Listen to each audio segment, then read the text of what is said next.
زه جی سلفي یم د جی زما عقیده د توحید ده ما خو ګیره پرېښودله زما ګیره ده او زما پنسي د ګیټو نه بره دي او ما سره مسواک دی او زه د پلاني شیخ په مجلسونو کې کښېنم او پلاني شیخ سره کښېنم او ما کتاب ویلی ده ځکه چې شیطان دا کوشش هم کوي چې د مرګ په وخت کې اخرنۍ سلګۍ چې ته وایې او اخرنۍ سا چې تا نه وځي دغه ټیم کې هم ستا د ګمراه کولو کوشش کوي نو ته په یو ټیم کې ډډه نشي لګولی چې بس زه جی سلفي یم د جی زما عقیده د توحید ده ما خو ګیره پرېښودله زما ګیره ده او زما پنسي د ګیټو نه بره دي او ما سره مسواک دی او زه د پلاني شیخ په مجلسونو کې کښېنم او پلاني شیخ سره کښېنم او ما کتاب ویلی ده او ما دو ویلي ده دا ټولې خبرې سیټ ته کېده دا ټولې خبرې سیټ ته کېده په مؤمن داسې حال نه راځي چې دی په ځان مطمئن شي چې مؤمن یې صحیح دی همیشه په یره کې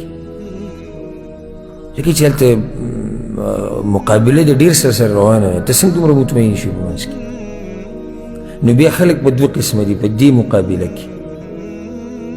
خلق په دوه قسمه دي الله په قرآن کې ذکر کړي دي اولنی فریق هغه دی چې په دې مقابله کې بیلې ده والعیاذ بالله دنیا پې زوروره شوه مقابله د دنیا سره روانه که دنیا پې زوروره شوه د شهواتو سره مقابله روانه شهوات پې زورور شو د شیطان سره مقابله روانه ده شیطان پې زورور شو د نفس سره مقابله روانه و نفس پې څه شو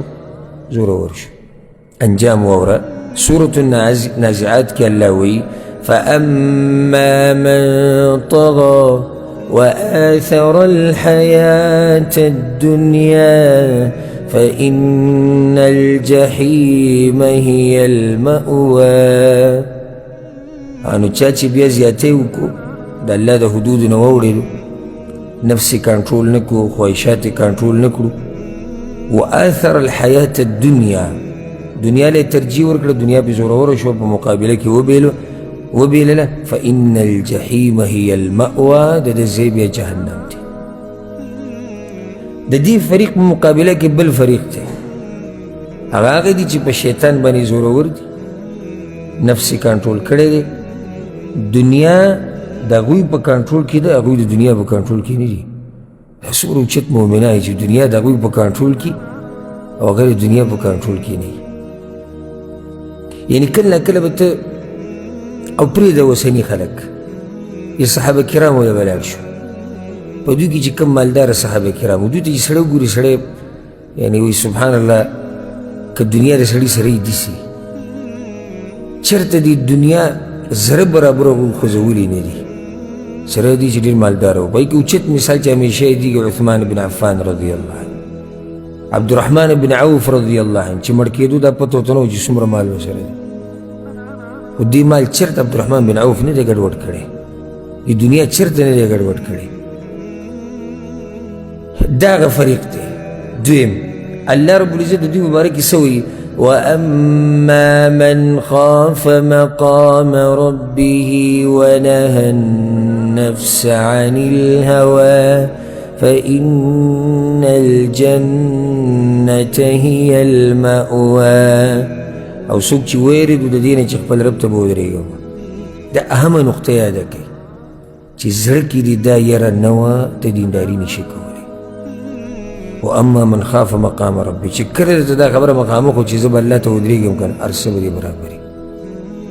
خو چې دا خبره د اخوا دې خوښ وي چې زه به الله ته ودرېږم بیا ته دینداري نشي کولی